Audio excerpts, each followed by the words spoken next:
worried that you might be the cool kid? You wear the latest fashions on top of all the trends. Or have you ever worried you were too much in the mainstream? Always so generic, more normal than your friends. Well, we've devised a test to put to rest your fears. There's no need to panic if you lend us your ears. Tonight you can't sleep easy after all that you've heard. Cause if you like the show, then you're probably a nerd. Oh, Canon, it's Canon, it's all.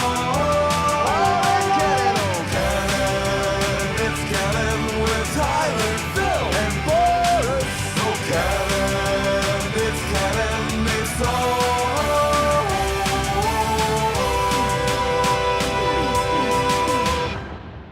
in Canon.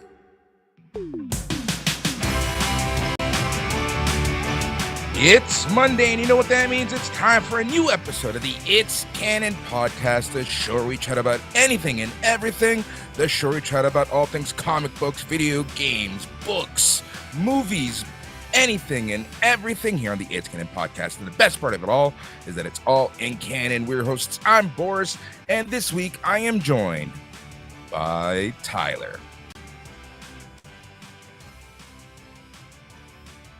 You're muted, my friend.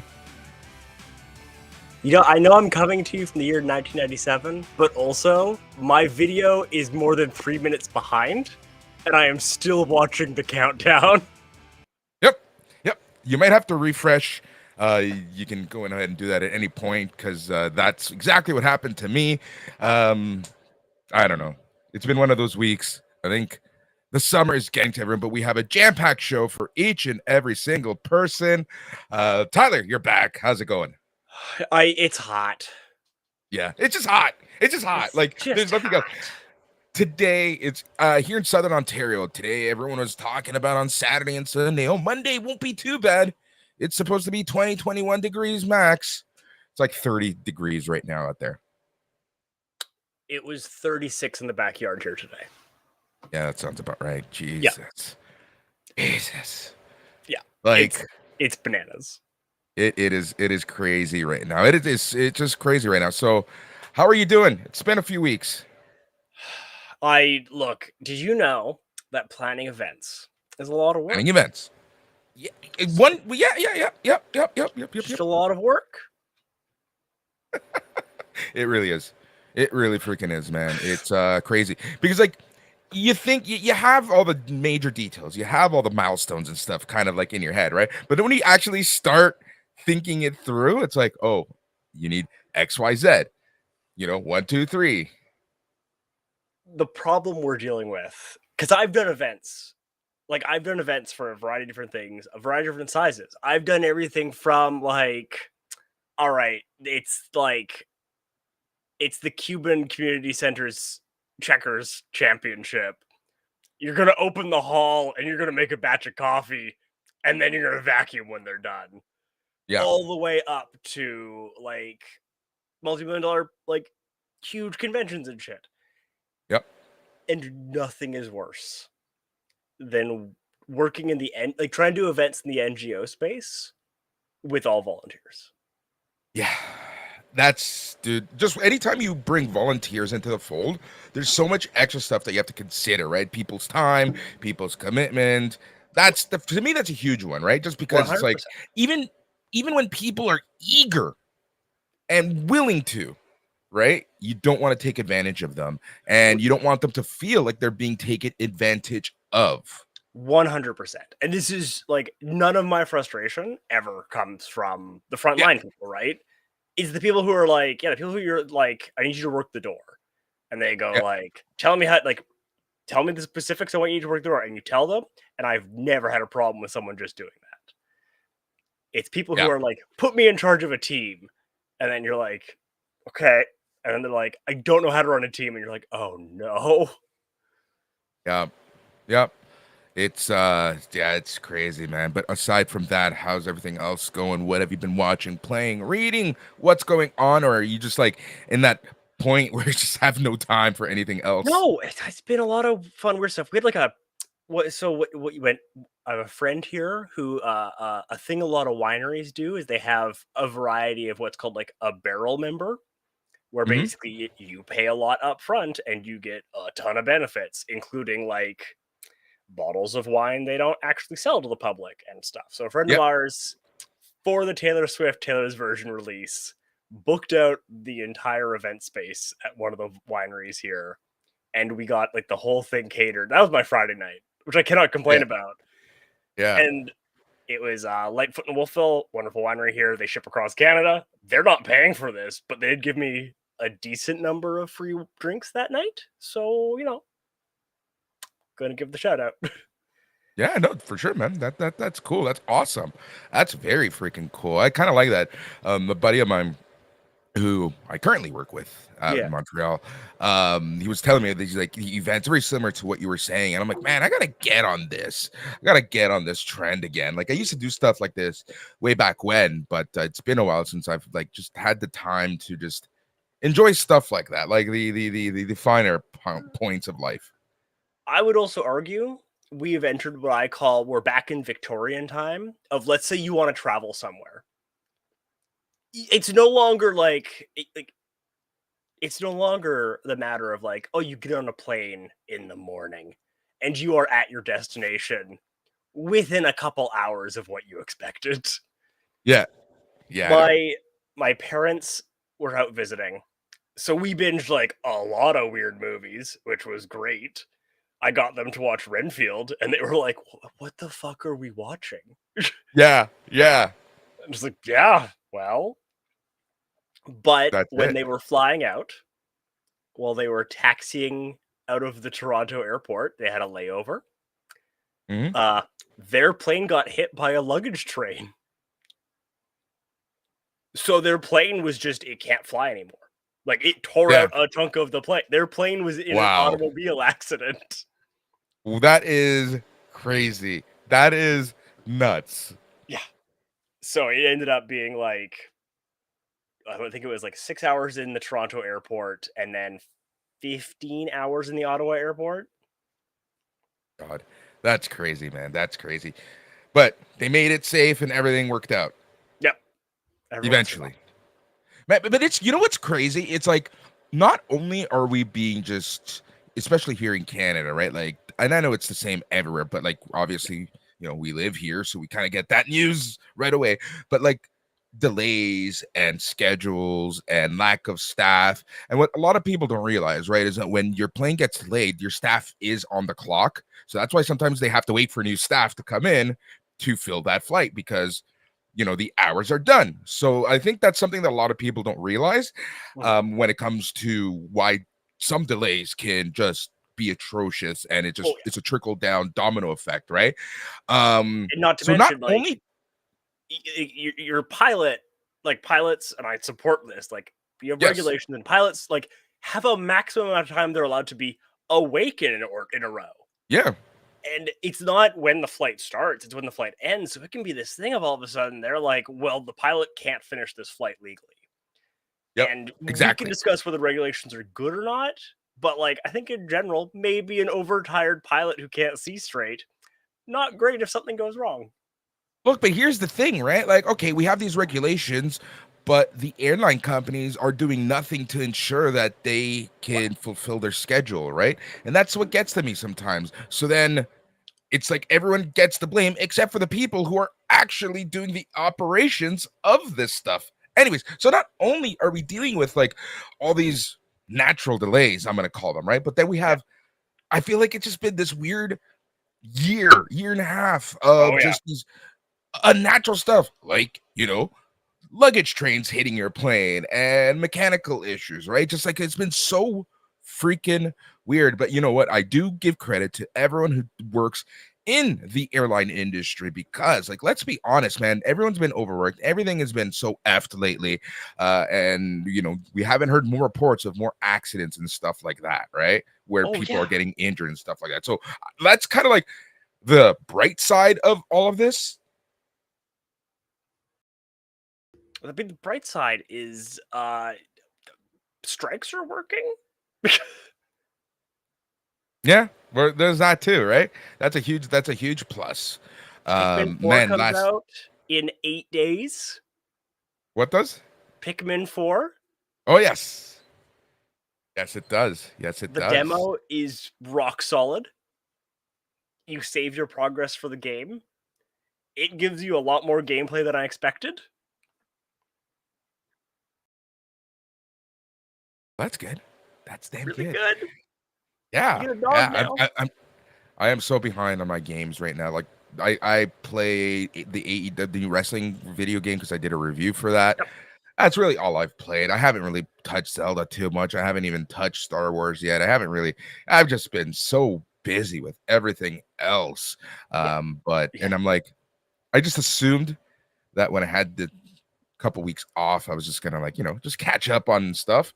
Nah, I just filled up my free time with other stuff. There's no such thing as free time. There's no such thing as time off anymore.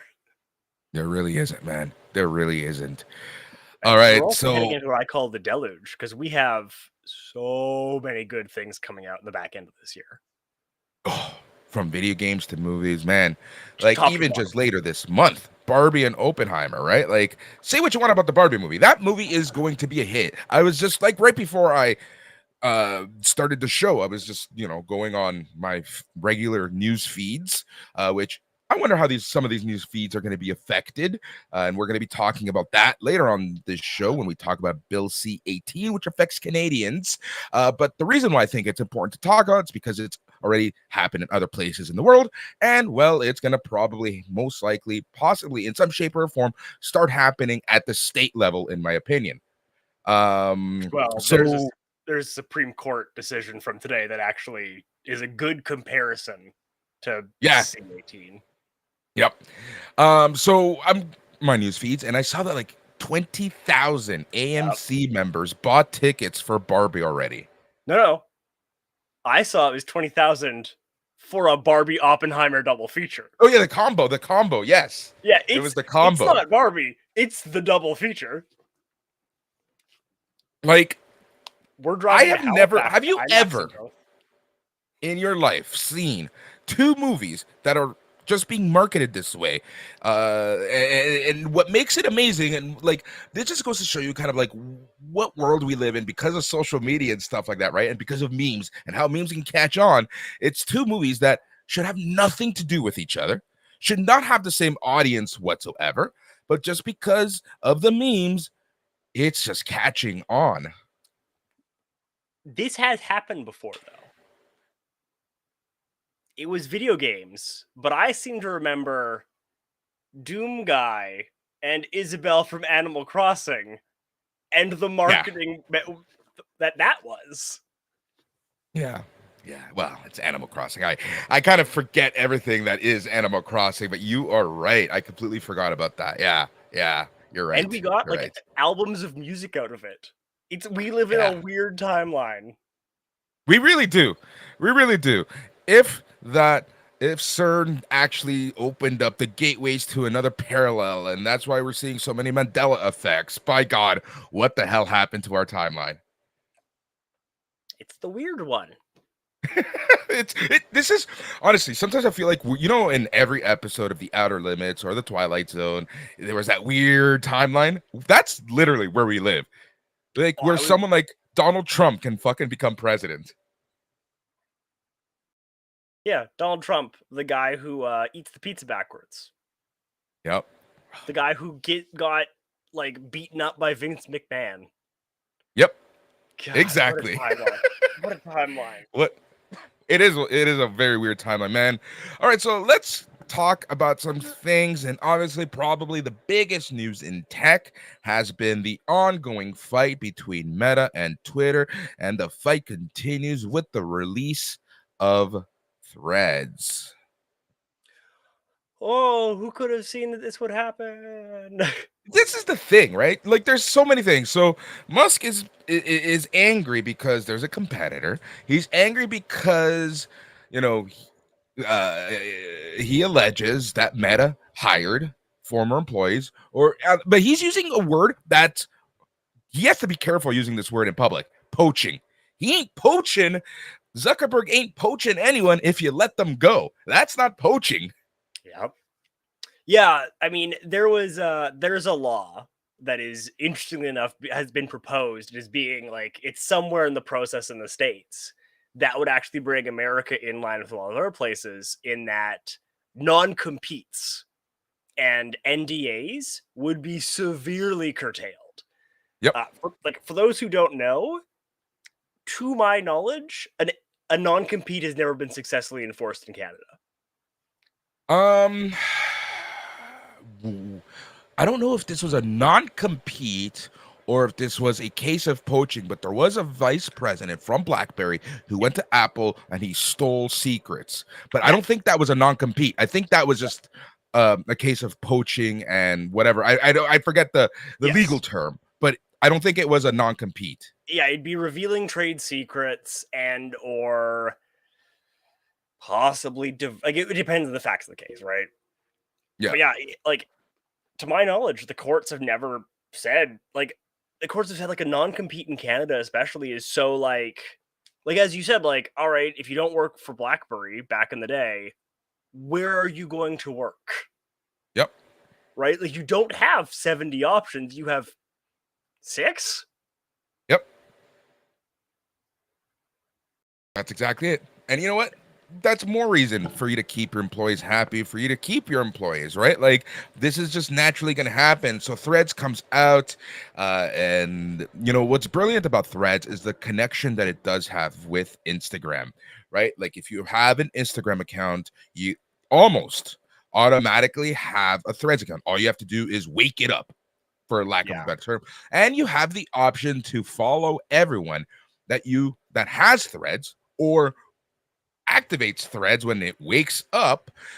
So what's brilliant about that is any social network, the hardest thing is to get not the users, but it's to have that following. It's to have your social network built up. It's to have your timeline built up, to have your followers if you're if that's what you care about and stuff like that. So the beauty about Threads is that, within minutes, a lot of people who were checkmarked or whatever, or have whatever the meta calls the equivalent of Twitter Blue, whatever it is, you have thousands and thousands of followers already.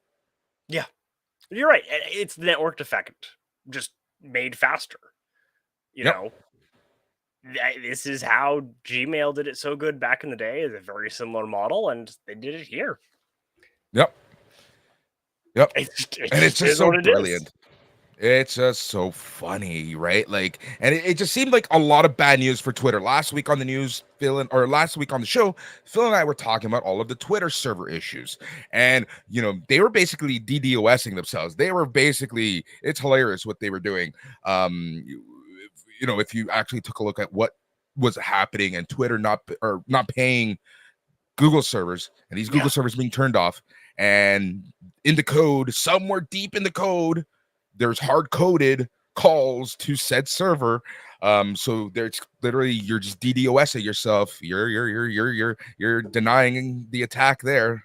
So what's interesting is after all those issues, after all the hype of this alleged fight that these two billionaires want to have, whatever, after TweetDeck goes to a paid service, here comes Mark Zuckerberg and Meta, and they just give you Threads with this insane connection to its existing infrastructure, which gives you a huge following. And man, it's just like Meta knew what they were doing. Well, I mean, never interrupt your enemy when they're making a mistake. And of all the lowest hanging fruits, like Mark Zuckerberg's modus operandi for ages has been buy it, kill it, or copy it. He did possibly all three at once, because I'm telling you, back what was it, 2008, 2009, Zuckerberg wanted to buy Twitter. They said no, and he's basically just been waiting for this moment. Well, and the entire business deal of Twitter is bonkers. It is comical that people think it can be a going concern without something changing. 100%. Yep. So that's that. So what's your take? What do you think is going to be the future of Threads, the future of Twitter? Do you think Twitter is DOA? Do you think Threads is here to stay? Or do you think it's going to be a fad? Like, I made the comparison on my own Threads account that this reminds me so much of when BBM came out. And for a few Yep. weeks, everyone was posting their BBM numbers and blah, blah, blah, blah. And then it just died out. What do you think is going to happen? Well, I mean, I haven't dug into the numbers enough yet. And I know that Threads has hit a variety of social media milestones faster than anyone, which, sure, fine. The question remains, how, is this new users, for lack of a better term, right? Like, is this new users? Are they creating new activity? Or is this just like a blip of activity against the larger trend of Facebook slowly losing user base, especially losing the younger user base, of this younger user base being, broadly speaking, more, I don't even want, I propose putting into words, more savvy that social media is not your friend. Yeah. And I'm not, like, I don't know if it's almost this different thing of like, I'm not saying that necessarily like intuitively understand the algorithm better. I haven't seen anything either way. It's more of like, they just are more intuitively aware that there's an algorithm versus like, you see older people who are like, well, I don't know how, like, it's just, they're just showing me stuff. And it's like, yeah, but there's math choosing that to make you think and do certain things. And they're like, no, that would be illegal. And you're like, okay. Twitter, the debt load alone on Twitter versus what its financials were pre-acquisition means that like something needs to change seismically. And whether it is, someone with enough money just decide, whether it's Elon, whether it's a Saudi prince, just decides it's worth keeping the doors open. Yeah. Fine. Like, then I guess, like, yeah, we won't kill it. It'll just keep going.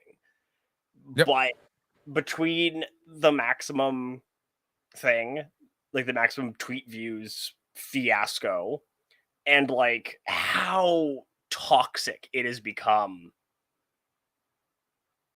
like people are leaving. People are just leaving. Dude, it's gotten so bad that people who are forced to work at Twitter because of visa reasons or whatever, even they're making the big decision to leave. Oh yeah. Yeah. Like that's dark. But like cis is considered a slur now on Twitter. Yeah. And like, it's just like, yeah. Okay. Like, what is your logic? Right? No, it's just, I don't get it, man. I don't get it whatsoever. But we're for sure, this is a story that intrigues me just because there's so many different levels to this. And is this a fad? Is Threads a fad? What's going to happen with Twitter? Is Twitter going to implode? Is Twitter just going to be sold off? Isn't there supposed to be a new CEO at Twitter? Has this person started? Been there for a while. But like, right? Well, I mean, I've read multiple reports saying that honestly, this is the best thing that's ever happened for SpaceX or Tesla because Elon's not fucking around. Yeah. Right? Like, it's just like, he's so focused on this new toy that he's actually allowing. Toys, he's just focused on tweeting. Like, he's focused on something. What that new toy is, I don't know, but it's in the Twitter world. What he's doing there, aside from just driving everyone away, talking Nazis. Hanging out with talking to Ian Miles Chung. Yeah. Yep. So that's that. Oh my god, it's bad. It's so bad. Yes. Something I wanted to get your opinion on, and we briefly talked about this last week, and that's everything that's happening with Reddit and the paid APIs for Reddit, causing a lot of third-party apps for Reddit to go to charge only, or at least a payment, a subscription type of service. Do you see this happening more and more? Like, what's your take on this? So my take is, there's kind of two big parts to my take. One of them is, I I can't remember. I heard this. I read this somewhere, and it's. I've been kicking myself because I can't find it again. But a very smart math person or economics person said that in the long run of history, we're going to look at the period from about 1980 until about 2021 as this period where the cost of borrowing money was supernaturally low for most of the world. Right? Like, Yes. Yeah. like my mortgage is locked in at a rate that if you could have gotten this mortgage rate at any time pre 1980, in basically all of the history of borrowing money, Yeah. people would assume that you were like you were corrupt or you were like something sketchy was going on. And there's a lot of reasons for why interest rates are that low that we don't need to go into, but like because interest rates were so low, it made no sense to invest in bonds. And it made Yeah. sense to just put all your money into stocks because like the way the math works out of higher risk but higher reward, your net is higher than a low interest rate. But it also meant that all these tech companies never had to be profitable because you just had to service the interest on your loans. And you just had to be able to commit equity to keep coming in. So interest rates going up means loans are more expensive and equity dries up because people are more likely to put money into bonds and people are more likely to not have money, right? Like how many people, when we saw with the GameStop saga, were trading on the margin? They were trading with not their money. Yeah. That's always a scary thing, right? When we're starting to deal with, for lack of a better term, fake money, non-existent money.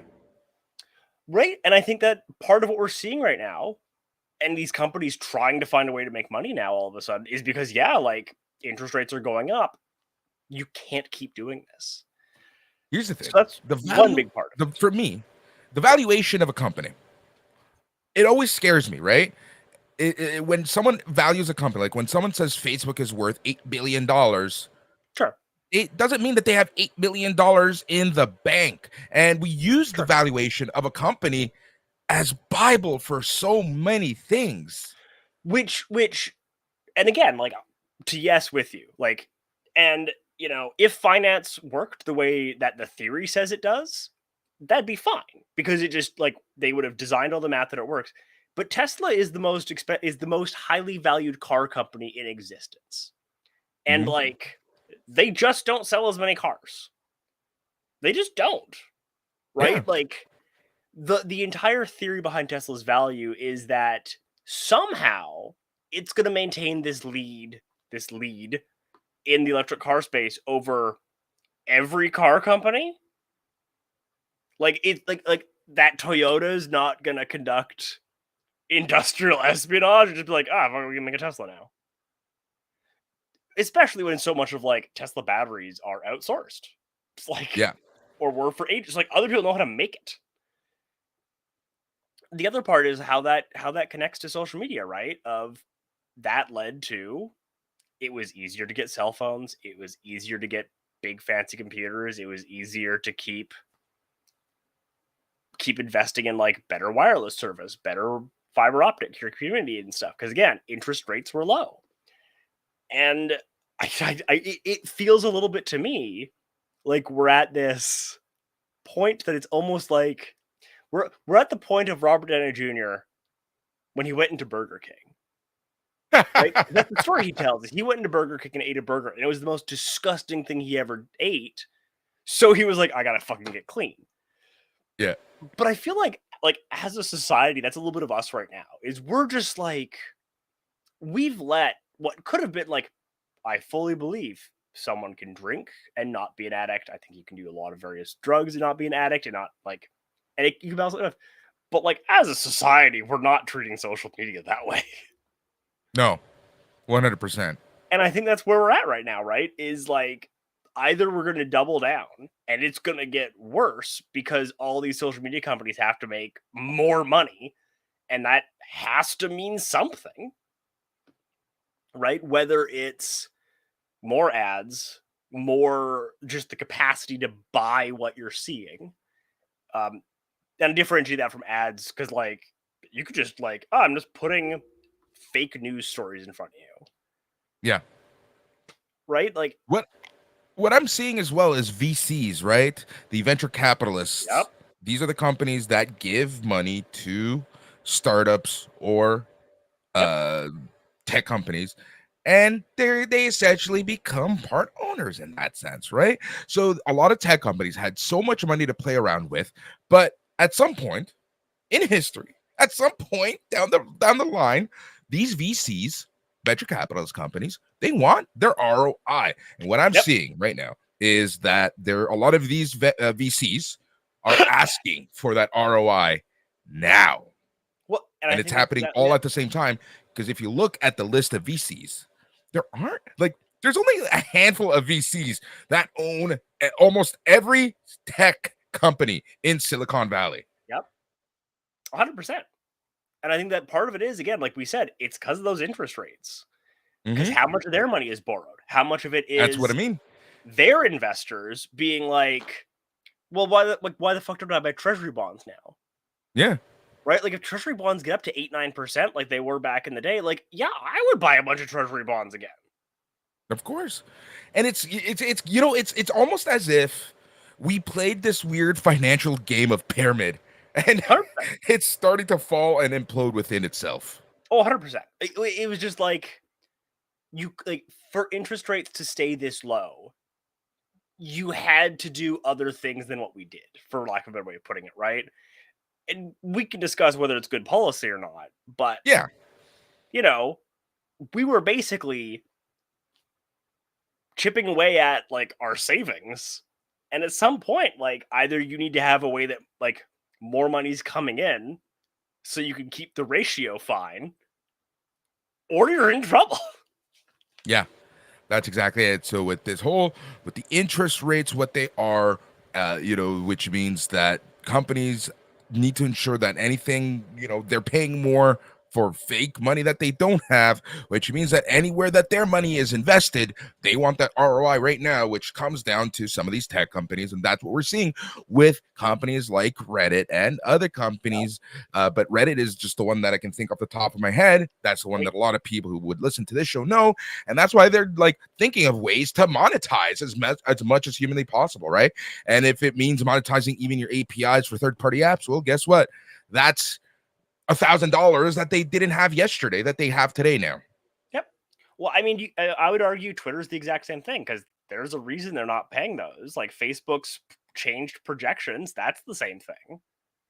I would even argue that's part of why the people from Twitter decided to sell. Is Yes. they were looking down, and even back then, like you kind of saw the interest rates were looking kind of dicey, and like it was a good time to get out. Yeah. And all these things that VCs are doing, that all this is doing, funny enough, and I'm not saying it's their fault. Like this is a government thing to solve, but all that raises interest rates further. Yeah. Well, there's rumors, there's talk, hearsay, innuation, and rumors and innuendo that interest rates are going to be going up this week here in Canada yet again. Yeah. Right? Like, does this worry you? This like it like not the interest rate alone. That's as a person, yeah, that can be a little worrying depending on where you are financially. But as someone who looks at the tech industry, and I focus on tech industry because I sometimes feel like that's an industry that you see the results right away, more faster than housing, faster than other industries, in my opinion. That's maybe Yeah. because I'm in it. But like, are you worried? Like, how do you feel about it all? Well, I mean, we have three factors crashing together all at once.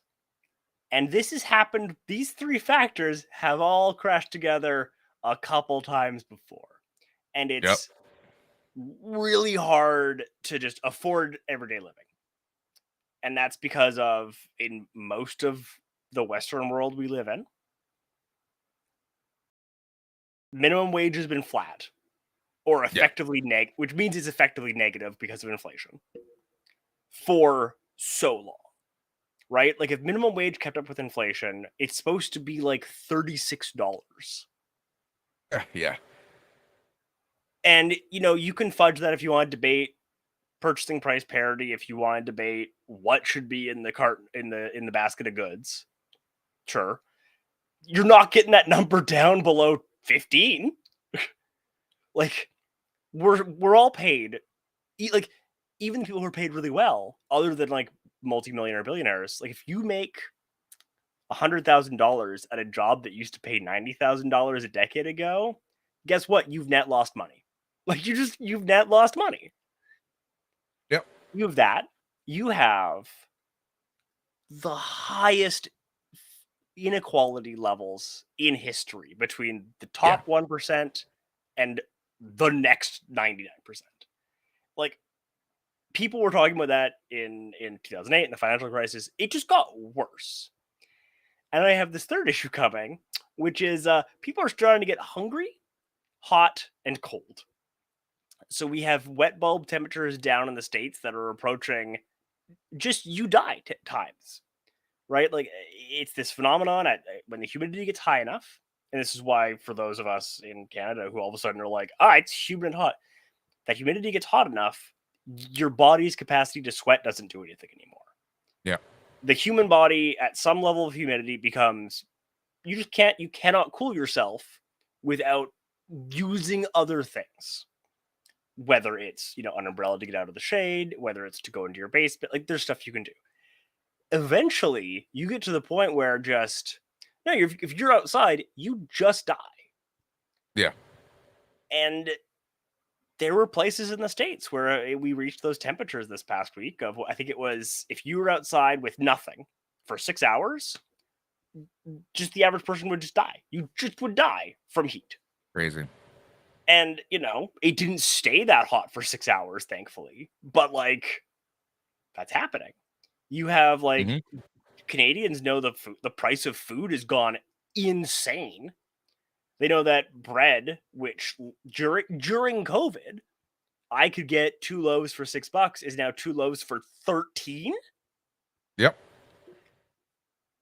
And meanwhile, we have the first 3 companies are supposed to become trillion-dollar valuations in the next 3 years? Yep. What is it? Apple, Samsung, and someone else? I know Apple and Samsung for sure. I know that those are for sure. It's someone that it's like, oh yeah, no, of course it's that company. But then you have these people who basically have unlimited money, right? Like there's these wealthy people who they just functionally have unlimited money. And the last times this has happened were the French Revolution, the Russian Revolution. Yep. Yeah. Yeah, it's crazy where we're going there. Yep, exactly. It's crazy right now, right? Like it's scary times to say the least. So there's that. Another thing I wanted to get your opinion on, and I kind of know where you're gonna fall on this one. And this stems from Valve not approving Steam games that use copyright and infringing AI artwork. Also, we've seen Disney and Disney Plus and the MCU and Disney getting in a little bit of hot water over their use of AI in recent TV shows. Yep. Tyler. I understand why Steam does it, right? Like, yep. There are 3 legal cases from the last 2 days against these places. And if you've used that, if you've used AI, they can very easily be like, okay, maybe you should have known better. You're a co-defendant. You owe me a ton of money. And these aren't like nobody's. Like Sarah Silverman is one of the first people to sue. Because she really quickly was like, whether you like her or not, she's a pretty savvy person. And she went on ChatGPT and experimented around, and it was like, I can get it to just churn out chunks of my book verbatim. Yeah.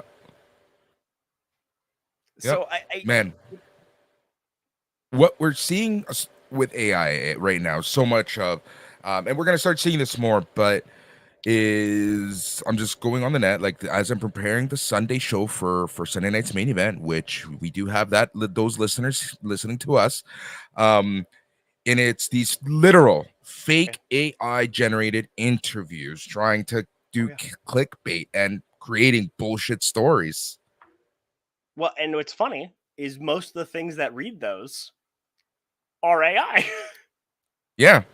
They buy AI numbers to goose them. Yep. No, I mean, I do creative work, and sometimes like I buy and license art assets, and there are several markets you can go to. And I don't like Adobe. They're a company I have a lot of problems with. However, like I am partly stuck in that system, and I try to offset it. But sometimes I just go through the Adobe. But I look to the Adobe stock. Yeah. It would be like what? Like let's look at some assets. I have some credits. I'm gonna give them to some more. And even if you click on their thing, like do not include AI stuff. It's flooded with AI. Yeah, I can imagine, man. Flooded. Yeah, I haven't really looked, but I can only imagine how bad it is now. Well, and it's like it's getting worse, right? Because like the AI is like it's that I don't know if you've read any of the stuff on it, but like its own output is part of the data set. So anything it gets stuck on, or it decides like this is, and I'm using decide really poorly. I shouldn't because it anthropomorphizes it. Anything that its internal algorithm rewards, it will get stuck on, and it will just iterate on that, and it cannot get out of bad ideas the way a human can. So you're starting to see just like these bananas outputs, and how it's like it's not getting better at hands. Like for it to get better at hands, a human has to go in and like change how the AI thinks. And again, that's anthropomorphizing. They have to change the weighting of various data inputs in its model. Yep. It's kind of I was reading this thing about, how AI in some shape or form, and it was like these people who are like truly against AI. So take this for what it's worth, right? And I don't have any numbers to support this or any real information to support this. And I think it was more of a theoretical discussion that they were having. And it's like, what if AI is just fucking around with us? Where it's gone to the point where we're just throwing bullshit our way, and because we know we're gonna believe whatever it throws our way. I mean, there's two ways to answer that. Of like, the other one is like, all right, because you can be like, all right, so let's say it can, and it can somehow hide every single sub part of like, why isn't its processing power going up? How is it accessing things that it should be able to access to? Did it like deduce everything? Is it therefore like infinitely powerful?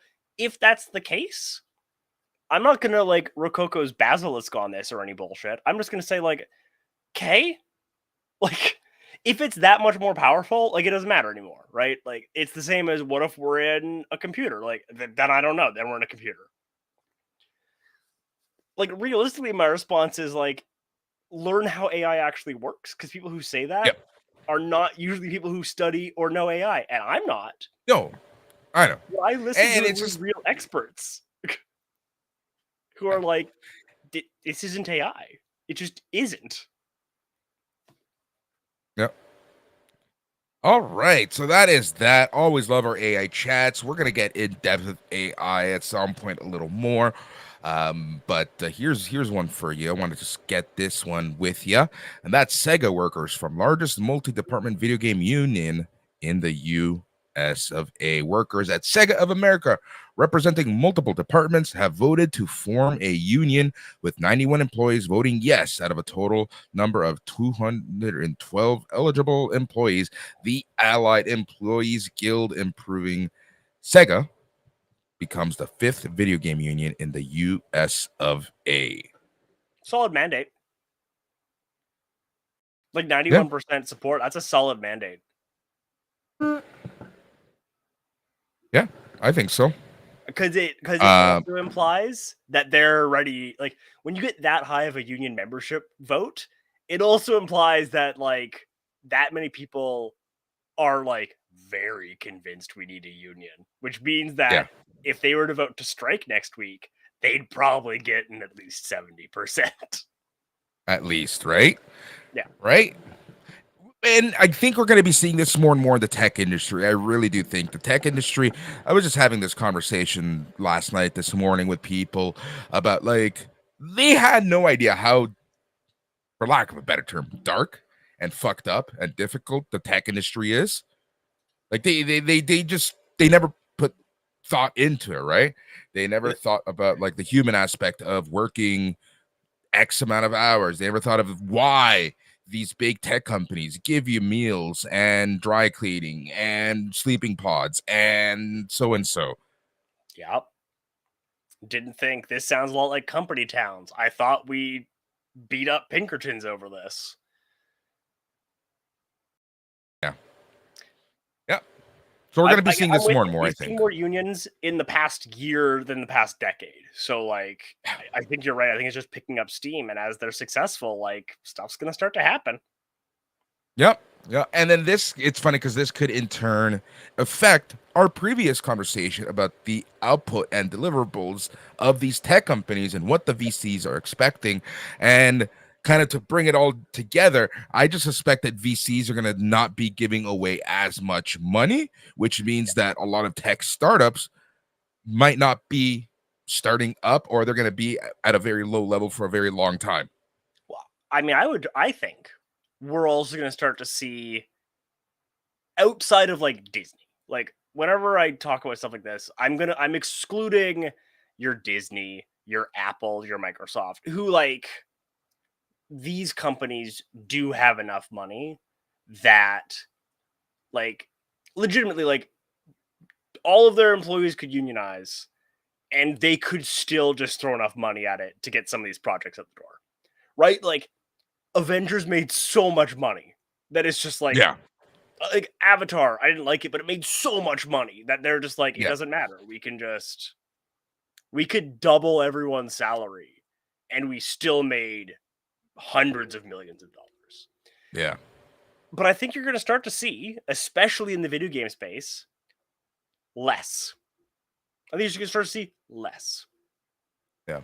We're not going to be seeing, and this is like to a point that Phil and I were talking about last week, right? When it comes to visual effects and the pressures that they have to pump stuff out at the lowest rate humanly possible, but it doesn't matter because they have deadlines, and that's why we're getting that quality issue with movies like The Flash compared that to something like an Avatar, where they're waiting decades for the technology and just to give everyone the time because they want that perfection, right? So I think that what we're going to end up seeing is as more unions are formed, as the wallets are getting a little tighter, we're going to be seeing less stuff. We're not going to be seeing 3 or 4 MCU shows and movies in one calendar year. I want to specify because I don't think we're going to see I don't want to say like we're going to see less.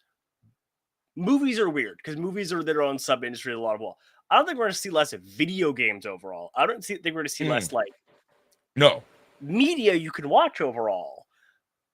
I am hopeful that this leads to the impetus of having, again, between this and the WGA strike and the highly rumored SAG strike and the fact that like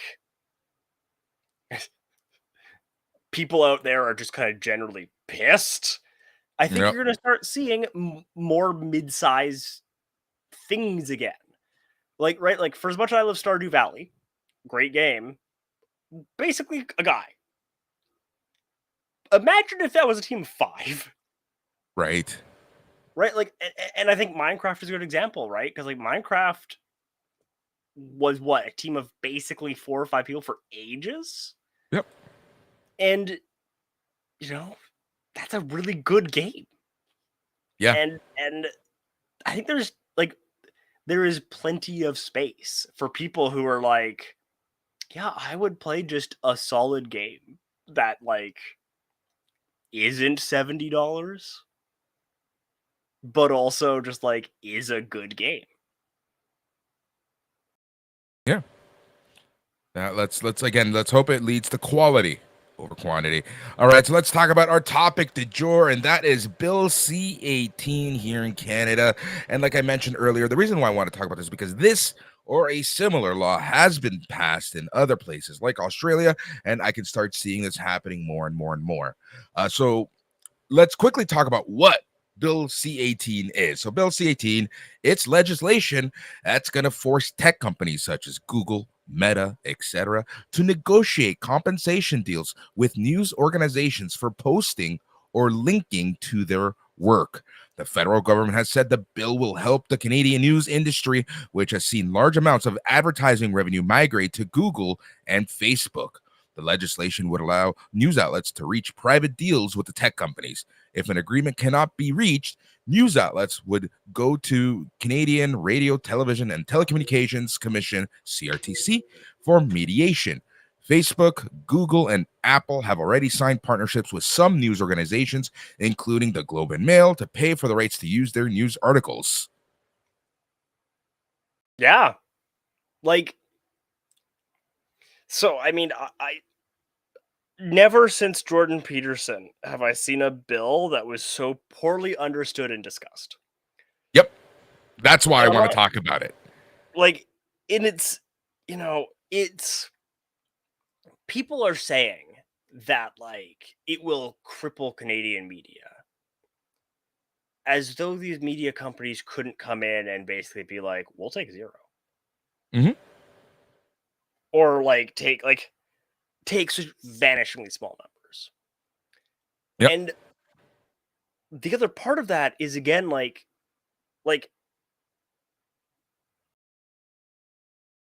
there's a problem in media coverage writ large. And I think that most people across the political, across the political spectrum based in reality can agree that there's problems, right?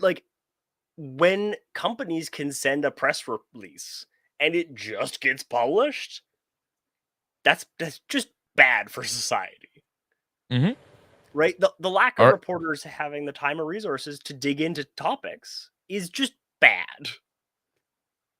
So let's talk about the reaction from some big tech companies. So let's see how Meta is reacting to this. Meta owns Facebook, Instagram, and Threads. All platforms would block access to news before the act takes effect. This comes as a huge blow to the Canadian government because they were hoping that Bill C-18 would lead to tech giants entering into actual conversations with the news outlets before posting and linking to their work. June 22nd, Meta said it was confirming that news availability will be ended on Facebook and Instagram for all users prior to the Online News Act. June, Meta started blocking news for up to 5% of Canadians on Facebook and Instagram.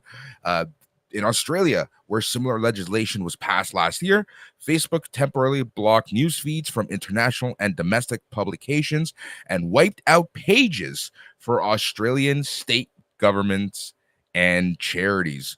Google said it will remove news links to Canadian news on its platforms in Canada when the law comes into effect by the end of the year. The company said it will also remove news links from Google News, a personalized aggregator, the mobile feature Google Discover, and Google News Showcase, a product used to license news from publishers. Google had warned that the bill, as currently worded, could lead to a link tax, which would force it to pay news organizations for links to articles and, I quote, fundamentally breaks the way search and the internet have always worked. I mean, I would argue Google broke how the internet and search worked. Exactly. They're the company whose slogan is move fast and break things, is it not? Yep. I mean, it used to be don't be evil. And they just were like, no, just get rid of that. We need to be evil. I agree this is a subpar solution for Canada because, and again, we have a population and economy smaller than California, right? Yep. We punch way above our weight class in the global economic stage. We do. But we're still not we're not a economically or politically large country. Yep. Yep. But And this also, is like, fuck them. Like, we're getting like Facebook and Google have demonstrated a capacity and willingness to manipulate and determine the news. Canada lacks the capacity to break them up. Like, to some degree, I wonder how much of this is forcing them / tricking Google and Facebook to just overplay their hand. Right? Because all of a sudden it's going to be like, well, what are they censoring? Do you think they're censoring Rebel News? exactly. Think they're censoring Epoch Times? Or are they picking winners all of a sudden? That's exactly it. And at what point are they lobbying or engaging in manipulation of Canadian assets? And like I also think this is Canada / our politicians trying to win some political points when the EU does similar like next year. Yeah. Because the system's not working. And like at least they're trying something. Instead of making it harder to issue corrections, harder to like source fact from fiction. Yep. That's exactly it, right? So here's another thing that I wanted to bring up. All right, so Bill C-18 was inspired by similar legislation in Australia, which became law in March 2021. The News Media Bargaining Code gave the Australian government power to make Meta and Google negotiate content supply deals with the news outlets. According to a report from the Treasury Department, the tech firms have inked deals with 30 companies. These deals have amounted to more than 200 million Australian dollars for Australian news outlets, according to Rod Sims, the competition czar who helped initiate the bill. Tyler, I have a question for you. Does this, though, open up, and similar, like kind of in the same thread as what we were talking about, does this open up the door? Let's say Sun Media starts talking to Meta and whomever, and they're like, we will pay you more if you feature our news at a higher level than others. Well, that's already what happens, right? You can already buy placement. That's already there. Yeah, I know it is. So, like, okay. Yeah. But is this like a more direct route for that? Like, does the government think that these tech giants are going to actually pay up? Like, what's the inspiration for the government to do this? Well, I mean, I think part of it is it's a rear guard act. Like part of it is you let these companies get too big, right? So, let's talk about Amazon and Facebook for a second, because these two are, well, Amazon, Facebook, Google are all gargantuan and are the exact sort of thing antitrust legislation is created for, and all of them are able to functionally create and shape an entire market while also participating in that market, right? So on Amazon, this is, if you want to buy or sell stuff, you're doing it on Amazon. But also, like, Amazon also sells and makes products. Yeah. So it's very easy to be like, cool, like, I have to pay Amazon to put my t-shirts on Amazon. But if my t-shirts do too well, Amazon's just going to steal it. Google has the exact same thing with their ad platform, right? Of like, you have to buy Google ads to like participate in the online advertising space now. Function. Yeah. But you're competing against Google. And then Facebook's the same way, right? Like, you want to buy ads, you want to try to get your voice known, you want to try to buy data from Facebook, they're also doing all that in their own platform. Right? Like these companies already can pick winners and losers. These companies can already basically have outsized influence for being beholden to no one. Yeah. And the Canadian I don't like this policy, but it's an attempt. And I think that's what it is they're trying to they're trying a policy that I think a lot of people know is imperfect. And they're in part being like, let's see what the tech company does. Let's see what our people do. And it's not like a one and done. I don't think anyone thinks this was going to be a panacea. And I also think part of it is, and this is the vibe I get from a few policy people, and I don't think I agree with this, but part of it is they're trying to Canadian content it. So for those who maybe don't know, the rules of any television on Canada or any radio stations are because internationally we've decided that the country you're part of owns the radio waves and the airwaves. Yeah.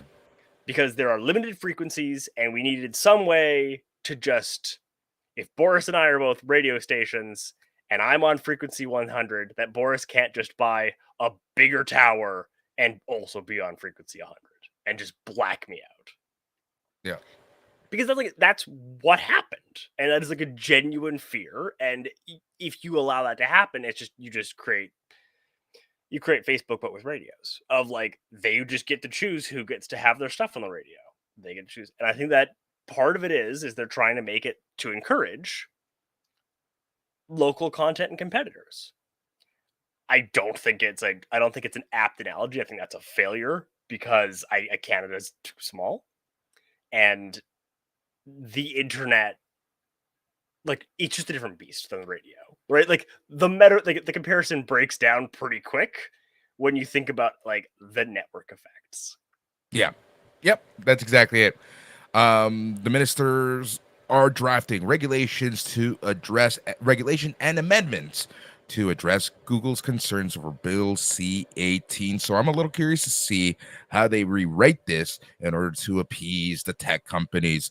But before we go, Tyler, my question to you is, do you see similar things happening in other places? Yeah, I mean, I would imagine the EU is working on something similar. They've had a couple of really good policies come out recently that I've been like really impressed with as a policy nerd.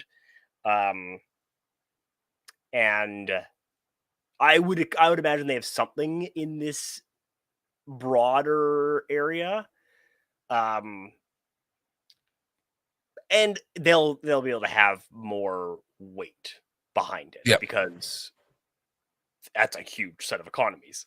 I don't like, but then you look at the States and you're like, we had a judge today say that like fact checking might not be allowed under freedom of speech. Like there was a federal judge who in their finding ruled that internet, like platform providers like Facebook, like Twitter, censoring content, like because it's not truthful or trying to offer fact corrections is a violation of freedom of speech. Therefore, you can't do it.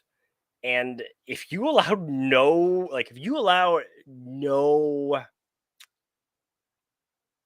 parameters on how a business can run like that, like you just have to you have to put everything on there. Like those are not going to do well. No, that will do. Most people don't want to be around assholes. Yeah, it's going to turn into the Wild West at that point, right? But it's going to be interesting because, like, how can the government tell what a private company can and can't do? What do you mean? How the government doesn't own these companies, right? Like, so I'm sure that there's... Go ahead. Oh, is it like practically or philosophically? Wow. Right. Philosophically, it all comes from we've decided that the nation state has the monopoly of the use of force on their jurisdiction. Yeah. That's the entire premise of modern international law and legal thinking. Yep. So, like, if you get down to it far enough, well, they have the army.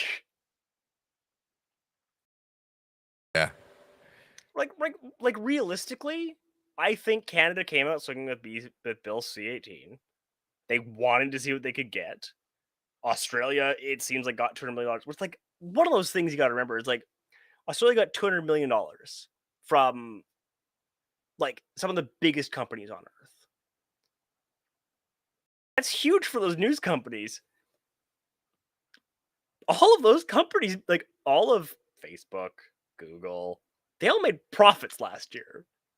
Yep. So like, and like not small profits. Yeah. It almost goes back to what we were saying, right? Like to start the show and the whole discussion and ROI and how money is being spent and where money is going and the cycle that is the economy. Yeah. Well, and like again, for so long, you had all these companies that it's just like, yeah, I just don't want to pay for things. But then you end up with like the content has to have a way to make money. Right? Yeah. Like if you want good reporting, they need money from somewhere. And it's weirdly hard to make money off of telling the truth. It turns out people would rather not hear the truth sometimes. Yep. It's so weird. Like when you really do a deep search, like a deep research on tech and society, man, Yeah. we're a really weird species. Yeah. Well, And I like mean, the influence that tech has on our day-to-day everything. Yeah. How we think, what we do, what we say, how we act, how we react, etc., etc., etc. if you want to know more, play Metal Gear Revengeance. It basically I love lays it. all this out. And I love you're it. gonna fight a United States senator. That's the final boss. Yep. There you Thank you, go. Boss just goes right by. I was like, hey, I've been in the show too. I love that. All right. Well, Tyler, as always, it's always been a pleasure. And just remember, you can find us at itscanonpodcast.com. You can go find us and listen to our back catalog and all future episodes on Apple, Stitcher, Spotify, Amazon Music, iHeartRadio, really anywhere that you can download podcasts, you can get this show. If you're coming from the Sunday night's main event feed, not only do I want to say thank you, but you can also go to itscanonpodcast.com. Tyler, always a pleasure. Hope to have you next week. And hopefully Planning Phil on is it. doing okay. He's Tyler. I'm Boris. Until next time, thank you and goodbye.